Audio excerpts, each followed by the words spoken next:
Bem-vindos ao coração de São Luís, onde a história e a cultura se encontram. Entre ruas de pedras e construções coloniais, a tradição do tambor de crioula pulsa com vida e resistência na Casa do Tambor de Crioula. Essa herança é celebrada e preservada.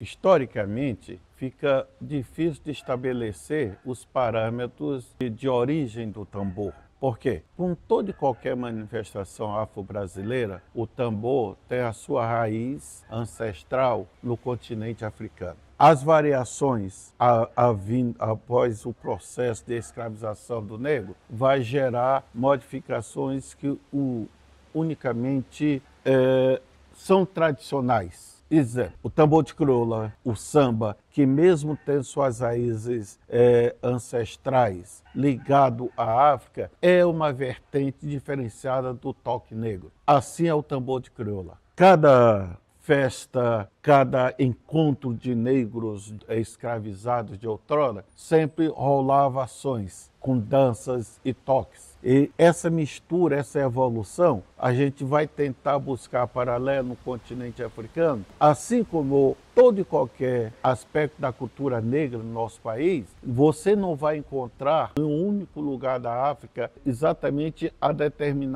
o determinado ponto de origem. Você vai ver que toda e qualquer manifestação de origem africana tem mistura de várias. Para exemplificar melhor, o candomblé, por exemplo, que é uma religião de matriz africana, o candomblé no Brasil, mesmo tendo origem africana, é diferente dos candomblés em África. Aqui, as casas normais cultuam vários orixás. Em África, cada setor, cada cidade, cultua o seu orixá. É diferente. Por quê? Porque essa diversidade de negros escravizados vindo para o Brasil vão fazer com que a cultura renasça aqui no nosso país com aspectos de unificação de origens africanas. O tambor de crioula não foge a isso, tá? Você vai encontrar vertentes em África nos dias de hoje que parecem muito com o tambor de crioula. A dança da umbigada, alguns países africanos, tem várias danças que têm uma coisa que é comum no tambor de crioula, a umbigada. Isso é uma origem africana. O toque nesses tambores ancestrais de madeira é uma origem africana, principalmente das regiões onde tínhamos bastante florestas. Tá? A confecção desse tambor de madeira aqui no Brasil foi apenas aperfeiçoada. Os instrumentos usados para escavar eles em África são muito diferentes dos instrumentos usados no dia de hoje, até mesmo pelo processo evolutivo das ferramentas de trabalho. A forma de dançar, essa é tipicamente brasileira. Tá? Você vai encontrar no samba, no tambor de crioula, alguns anos atrás, ou no Brasil, o Encontro Nacional de Sambas e suas vertentes, e o tambor de crioula entra como uma vertente do samba. Por quê? Porque tornou-se samba no nosso país toda e qualquer aglomeração de negros escravizados dançando ao som do batuque ancestral. E esse batuque ancestral é oriundo de África. A forma de tocar, a sonoridade, tá? Isso é de África. E isso vai fazer com que, no Maranhão principalmente, essa coisa irradie ainda mais, porque nossa musicalidade, não só no Maranhão, mas a nível de Brasil, nossa musicalidade é extremamente negro de origem africana. O tambor de crioula é uma manifestação cultural afro-brasileira que celebra a resistência e a espiritualidade. Reconhecido pelo IFAM como Patrimônio Cultural do Brasil, Essa tradição é mantida viva por gerações que dançam ao ritmo dos tambores. A qualidade dos tambores de crioula, eles nascem de uma promessa a São Benedito. Acho que 99% ou 99,9% dos tambores de crioula, eles nascem de uma promessa a São Benedito, né? Mas tem pouquíssimos tambores que são dedicados a outros santos, como em São Luís tem o de Santa Bárbara, né? Mas São Benedito é o centro do tambor de crioula. Um santo negro, do período do século XVI, período da escravização do negro africano, que foi trazido para a América, né, e para outros lugares também, além da América. E São Benedito, ele é um santo que muitas pessoas não sabem, ele é italiano. Né? Ele é filho de etíopes, mas ele é um santo italiano. Ele nasceu na ilha da Sicília, na Itália. Então ele é um santo italiano, mas que ele foi muito bem recebido no Brasil por conta da sua cor, por conta da sua humildade, por conta também da sua fama. São Benedito ganhou uma fama mundial justamente por sua humildade, por sua dedicação a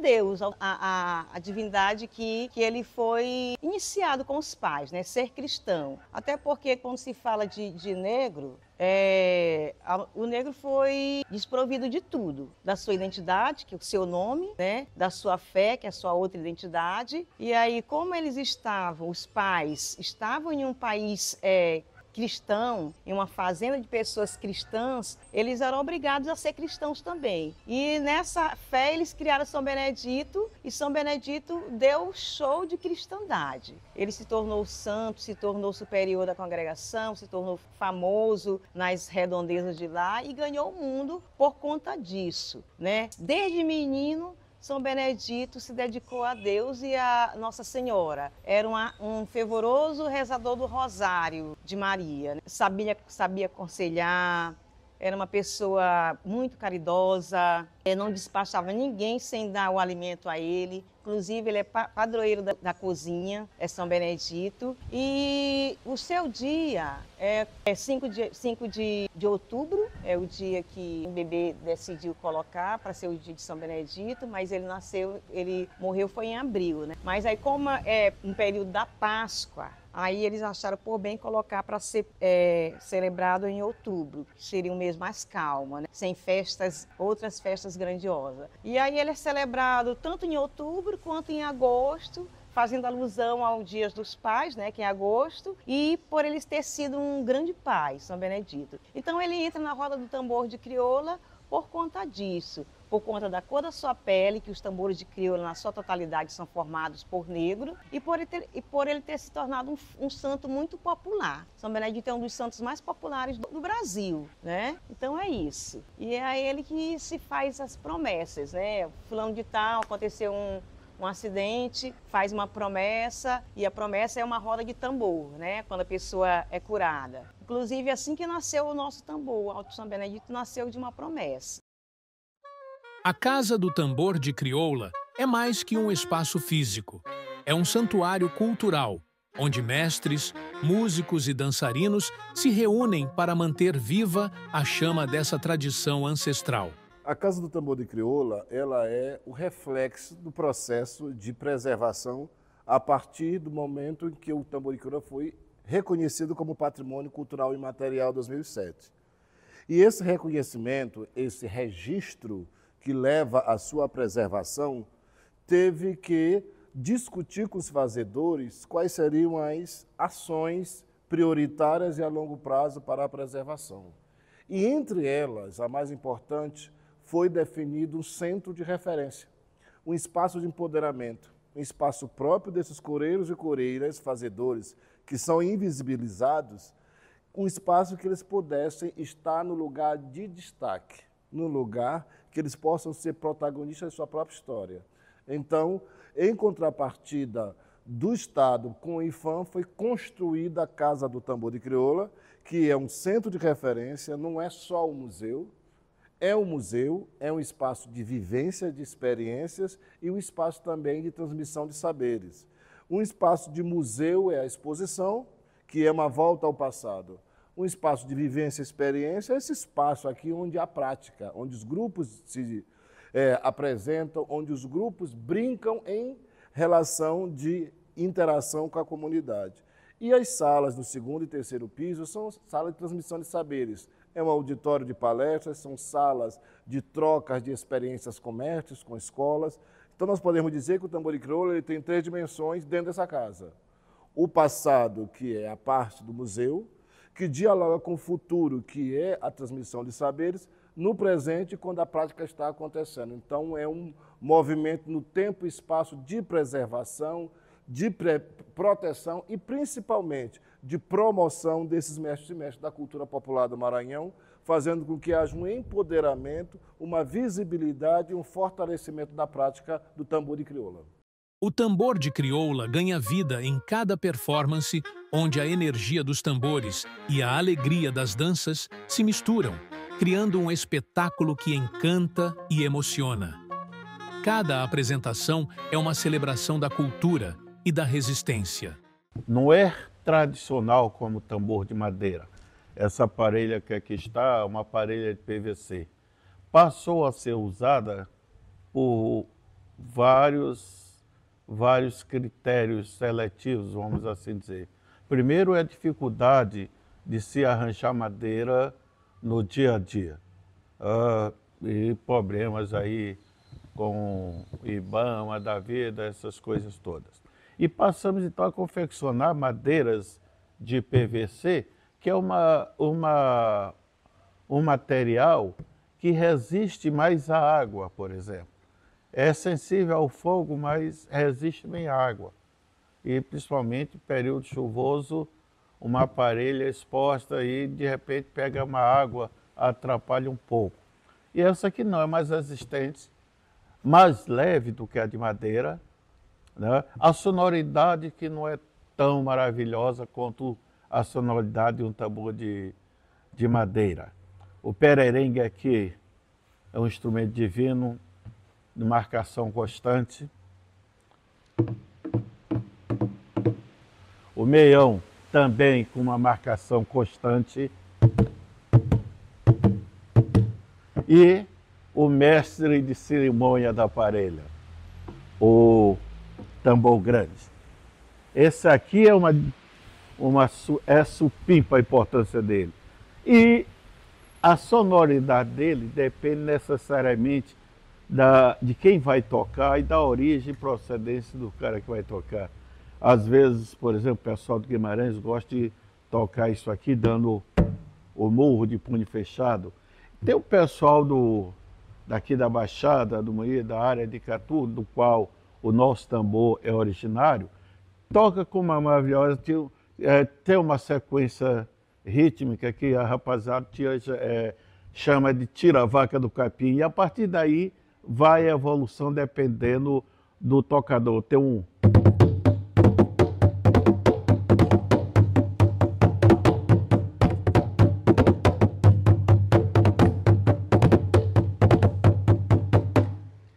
Essa sequência maravilhosa depende de cada tocador. Aqui, nesse instrumento, no tambor grande, o tocador se faz rei. Rei por uma noite. Porque o que ele determina aqui, isso que vai estimular ou não as corelas no seu bailado. E isso que faz com que o tambor seja escutado à distância. A variação rítmica que o tocador emprega nesse tambor. Esses outros dois são apenas marcações constantes.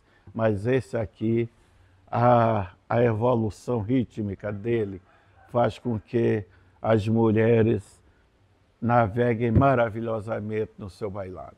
Sim, então o que me encantou no tambor de crioula foi a polirritmia, sabe? É aquela coisa, o músico ele já nasce músico, né? Ele já tem aquela coisa da veia, então. Inclusive é só eu da família, assim, porque ninguém mais, vamos dizer assim, se enveredou por esse lado do tambor de crioula, polirritmia. Então você tem ali uma polirritmia interessante, entendendo? Você tem uma polirritmia complementar, né? Que é meião, crivador, entendendo? E você tem a polirritmia heterogênea, que é o tambor grande, que ele faz uma espécie de harmonização com essas polirritmias. Então é um estudo vasto de pesquisa, inclusive para estudante de música. Eu acho que toda escola deveria lecionar tambor de crioula para essa coisa do ritmo, para você entender mais na prática o que é uma polirritmia, entendendo? O que é um contratempo, uma síncope, entendendo? São requisitos teóricos que existe tudo aí no tambor de crioula, essa coisa vasta. Então é isso, polirritmia. E sem falar na dança, né?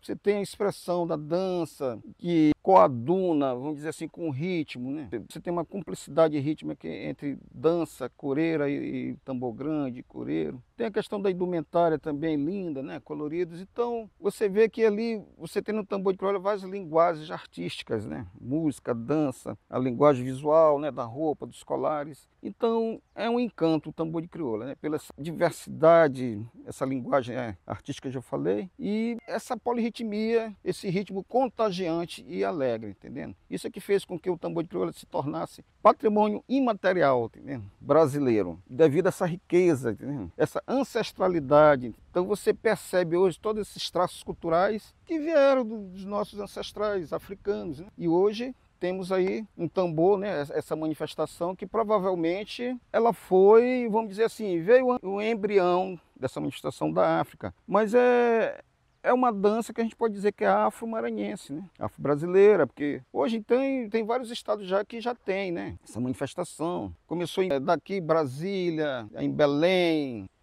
Rio de Janeiro, São Paulo, Recife.